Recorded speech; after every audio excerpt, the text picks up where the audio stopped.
पूजा में पंडित जी की भविष्यवाणी ने उड़ाए विद्या के होश। विद्या ने बदला अपना फैसला, विद्या ने लिया बड़ा फैसला। जी हाँ दोस्तों, सीरियल रिश्ता क्या कहलाता में आएगा जबरदस्त ट्रैक। आने वाले अपकमिंग एपिसोड काफी ज्यादा इंटरेस्टिंग और काफी ज्यादा धमाकेदार होने वाला है। आने वाले अपकमिंग स्टोरी में आप सभी देखेंगे कई सारे ट्विस्ट एंड टर्न आते हुए नजर आएंगे। जी हाँ दोस्तों, बता दें एक तरफ विद्या जो है वो भीरा और गीतांजलि और अरमान के लिए पूजा रखवाने वाली है, जहां पर आप सभी देख ही चुके हैं कि किस तरह से मनीषा आकर के विद्या को सही जगह दिखा देती है और ये कह देती, यहाँ तक कह देती है कि आपके पास्ट में जो चीजें हुई है आप अपनी चीजें लेकर के दूसरों के साथ कंपेयर ना कीजिए। हमारी क्यूटी का जगह कोई नहीं ले सकता, लेकिन आपने हमारी क्यूटी की जगह पर गीतांजलि को ले लिया है। जहां पर विद्या कहती है ऐसा कुछ नहीं है, हम दोनों को प्यार करते हैं और हमारे लिए अभीरा आज भी इम्पोर्टेंट है। जहां पर मनीषा कहती है इतना तो लग नहीं रहा है, जहां पर विद्या कहती है नहीं तुम्हें नहीं लग रहा, लेकिन मैं मेरे लिए इम्पोर्टेंट दोनों है और अभीरा मेरे लिए बहुत ज्यादा इम्पोर्टेंट है।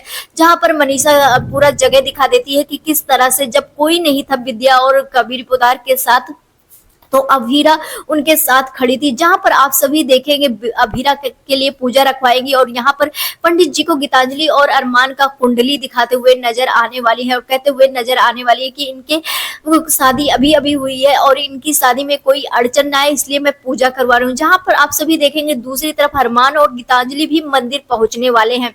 जी हाँ दोस्तों, बता दें यहाँ पर आप सभी को पता ही है कि गीतांजलि चाहती है कि किसी भी तरह करके अरमान उसके घर आ जाए, लेकिन ऐसा हो नहीं पा रहा। वहीं पर आप सभी देखेंगे कि मंदिर पहुंच जाएंगे अरमान और गीतांजलि, जहां पर गीतांजलि अपशगुन भी होता हुआ नजर आएगा गीतांजलि के हाथों से। वहीं पर दूसरी तरफ विद्या यहां पर पूजा करवा रही है घर पर और यहां पर कुंडली दिखाएगी, जहां पर कुंडली देख पंडित जी के होश उड़ जाएंगे और पंडित जी चुप हो जाएंगे। जहां पर विद्या कहेगी कि आप चुप क्यों हो गए पंडित जी, बताइए ना मेरे बेटे बहू की कुंडली में क्या है, क्या इन दोनों की जिंदगी में कोई प्रॉब्लम तो नहीं है, आप हमें बताइए। जहां पर पंडित जी कहेंगे क्या हम जो बोलेंगे वो आप सुन पाएंगी, जहां पर विद्या कहेंगे जी पंडित जी सुनेंगे क्यों नहीं, मुझे तो अपने बच्चों के बारे में जानना है। जहां पर पंडित जी कहेंगे कि आपने इनकी शादी क्यों कराई, इस समय साफ साफ पता चल रहा है कि इनकी दूसरी शादी है और इस परिवार में एक आपकी पहली बहू जो थी वो सबसे ज्यादा शुभ थी और उसके वजह से आपके पूरे परिवार सेफ था। वो अपनी जान पर खेल करके इस परिवार का रक्षा कर सकती है और वो इस घर के लिए क्या अरमान की जिंदगी के लिए 7 जन्मों के लिए ही बन चुकी थी। आपने ये दूसरी शादी क्यों कराई, जहां पर पंडित जी से विद्या बताती हुई नजर आएंगी। तभी यहाँ पर पंडित जी कहेंगे चाहे जो हो, लेकिन ये शादी आपने दोबारा करवाई जरूर है, लेकिन ये शादी ज्यादा दिन तक टिकने नहीं वाली है और जबरदस्ती अगर इसे बांध कर रखा गया तो इस शादी में के साथ साथ इस पोदार हाउस में भी बहुत बड़े प्रॉब्लम क्रिएट हो सकते हैं।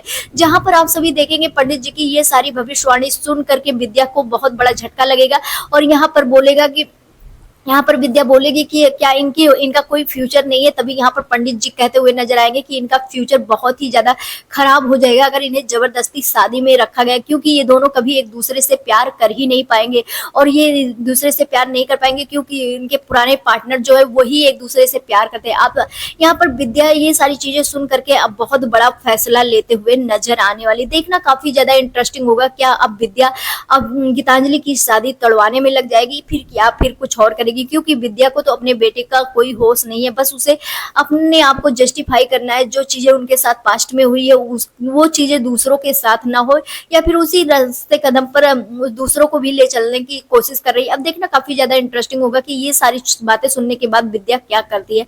अब सभी को क्या लगता है अपनी राय हमें कमेंट सेक्शन में जरूर दे। मिलते हैं नेक्स्ट वीडियो में, बाय बाय।